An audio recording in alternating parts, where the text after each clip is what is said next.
முதல் வாசகம். திருத்தூதர் பவுல் கொரிந்தியருக்கு எழுதிய 2ஆம் திருமுகத்திலிருந்து வாசகம். அதிகாரம் 5 வசனம் 14 முதல் 21 முடிய. சகோதர சகோதரிகளே, கிறிஸ்துவின் பேரன்பே எங்களை ஆட்கொள்கிறது. ஏனெனில் ஒருவர் அனைவருக்காகவும் இறந்தார், அனைவரும் அவரோடு இறந்தனர். இது நமக்கு தெரியும். வாழ்வோர் இனி தங்களுக்கென வாழாமல் தங்களுக்காக இறந்து உயிர்த்தெழுந்தவருக்காக வாழ வேண்டும் என்பதற்காகவே அவர் அனைவருக்காகவும் இறந்தார்.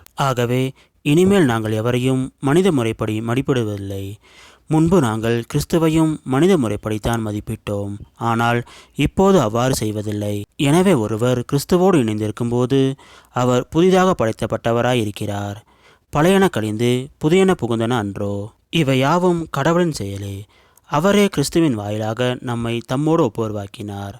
ஒப்புரவாக்கும் திருப்பணியையும் நமக்கு தந்துள்ளார். உலகினர் குற்றங்களை பொருள்படுத்தாமல் கடவுள் கிறிஸ்துவின் வாயிலாக அவர்களை தம்மோடு ஒப்புரவாக்கினார். அந்த ஒப்புரவு செய்தியை எங்களிடம் ஒப்படைத்தார். எனவே நாங்கள் கிறிஸ்துவின் தூயவர்களாய் இருக்கிறோம். கடவுளை எங்கள் வாயிலாக வேண்டுகோள் விடுக்கிறார். ஆகவே கடவுளோடு ஒப்புரவாகுங்கள் என்று கிறிஸ்துவின் சார்பில் நாங்கள் மன்றாடுகின்றோம். நாம் கிறிஸ்து வழியாக தமக்கு ஏற்புடையவராகுமாறு கடவுள் பாவமறியாத அவரை பாவநிலை ஏற்க செய்தார். இது ஆண்டவர் வழங்கும் அருள்வாக்கு. இறைவா, உமக்கு நன்றி. இன்றைய நற்செய்தி. புனித லூக்கா எழுதிய நற்செய்தியிலிருந்து வாசகம். அதிகாரம் 2 வசனம் 41 முதல் 51 முடிய. ஆண்டுதோறும் இயேசுவின் பெற்றோர் பாஸ்கா விழாவை கொண்டாட எருசலேமுக்கு போவார்கள். இயேசுவுக்கு 12 வயதான போது வழக்கப்படி விழாவை கொண்டாட எருசலேம் சென்றனர். விழா நாட்கள் முடிந்து அவர்கள் திரும்பிய போது சிறுவன் இயேசு எருசலேமில் தங்கிவிட்டார். அது அவருடைய பெற்றோருக்கு தெரியாது. பயணிகள் கூட்டத்தில் அவர் இருப்பார் என்று எண்ணினர். ஒரு நாள் பயணம் முடிந்த பின்பு உறவினர்களிடையேயும் அறிமுகமானவர்களிடையேயும் அவரை தேடினர். அவரை காணாததால் அவரை தேடிக்கொண்டு எருசலேமுக்கு திரும்பி சென்றார்கள். 3 நாட்களுக்கு பின்பு அவரை கோவிலில் கண்டார்கள்.